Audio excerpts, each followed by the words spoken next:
Aujourd'hui, je vais fabriquer un gabarit simple pour tenant à la scie sur table de Walt DW745. Et la première chose que je veux faire, c'est créer une boîte qui s'adapte sur le guide de la scie sur table.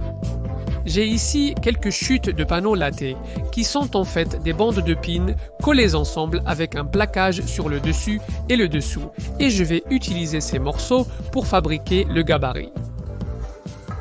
La première chose que je dois faire, c'est mesurer la hauteur du guide. Le guide mesurait 80 mm de haut, j'ai donc découpé une pièce du panneau latté à 83 mm car je voulais que ces morceaux soient de bas légèrement plus haut que le guide.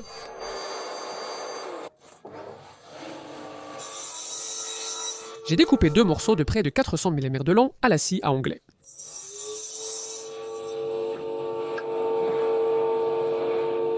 Avec ces deux morceaux découpés légèrement plus haut que la hauteur du guide, je vais les placer de chaque côté du guide et mesurer la distance totale d'un côté à l'autre. Et cela fait 125 mm. J'ai découpé la pièce du dessus à 128 mm, en ajoutant encore quelques millimètres à la mesure pour me permettre de faire des ajustements plus tard si nécessaire. Et je vais couper cette pièce à la même longueur que les pièces latérales. Donc,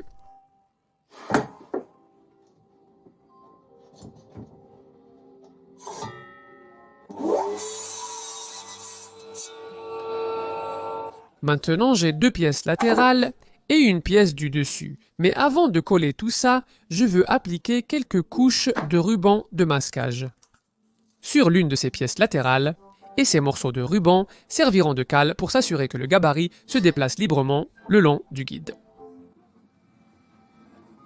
J'ai appliqué de la colle à bois.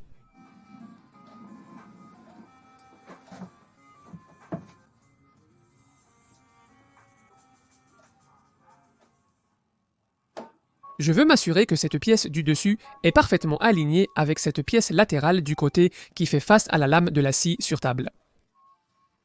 Je vais enfoncer des clous de finition pour un maintien temporaire.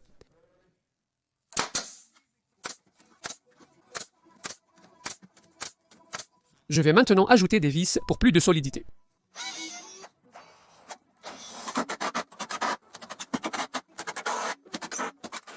Pour l'instant, ce gabarit est un peu serré contre la butée. Il accroche un peu, mais une fois que j'aurai retiré le ruban adhésif, il devrait normalement glisser librement.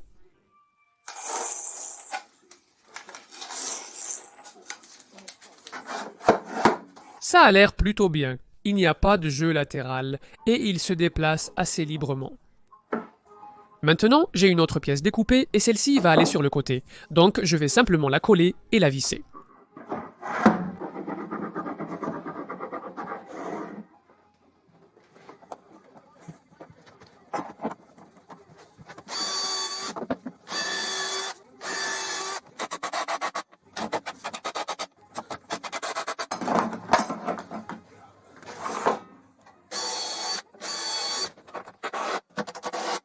J'ai une chute de 3 par 2 ici, et je vais l'utiliser comme pièce arrière pour soutenir la pièce à travailler sur le gabarit. Mais d'abord, je vais simplement nettoyer ça à la scie sur table pour l'équarrir et enlever les bords arrondis.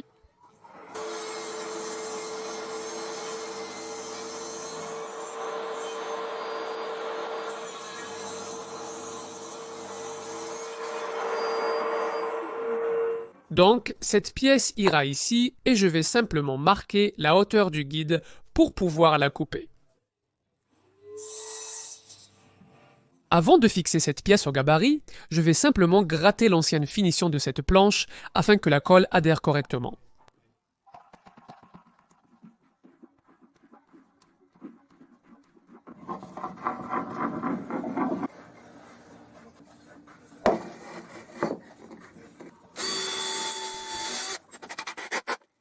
Avec une vis ajoutée en haut, je vais maintenant simplement déplacer ceci et m'assurer qu'il est parfaitement d'équerre. Puis, je vais le serrer en place et ajouter les autres vis.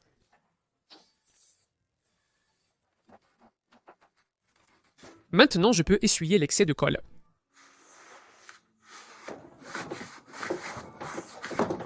La seule autre chose que je veux faire, c'est ajouter un peu de forme à ce guide. Et c'est uniquement parce que cela facilitera la fixation de la pièce de travail sur le guide avec un serre-joint. Je vais littéralement juste dessiner quelque chose à main levée et le découper avec une scie sauteuse. Vous pouvez voir que j'ai légèrement modifié cette ligne, et c'est juste pour m'assurer que mes serre-joints pourront atteindre et soutenir la pièce.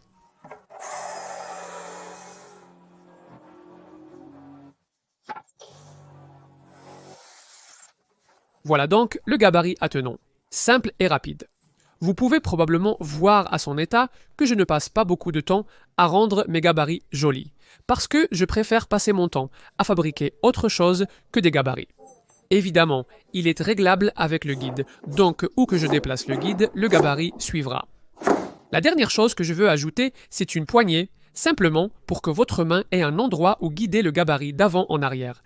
Et j'ai cette poignée qui a été récupérée, qui provient d'un meuble récupéré il y a longtemps, mais vous pourriez facilement utiliser une simple bande de bois ou similaire, juste pour avoir un support pour votre main.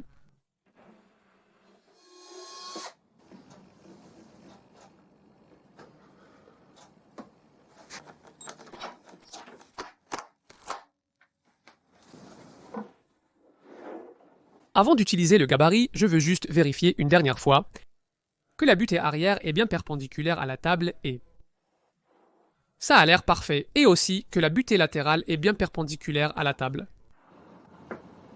Et ça a l'air bon aussi. Et tu devrais aussi vérifier que ta lame est parfaitement à un angle de 90 degrés par rapport à la table de la scie. Si le guide latéral n'était pas parfaitement d'équerre avec la table, alors ce que je ferais, c'est mettre le gabarit dans l'étau et enlever quelques copeaux avec un rabot à main du côté du gabarit qui en avait besoin pour le mettre à niveau avec la table. Mais je ne le ferai pas car le mien est juste. Donc je vais juste tester ça maintenant et voir comment ça fonctionne.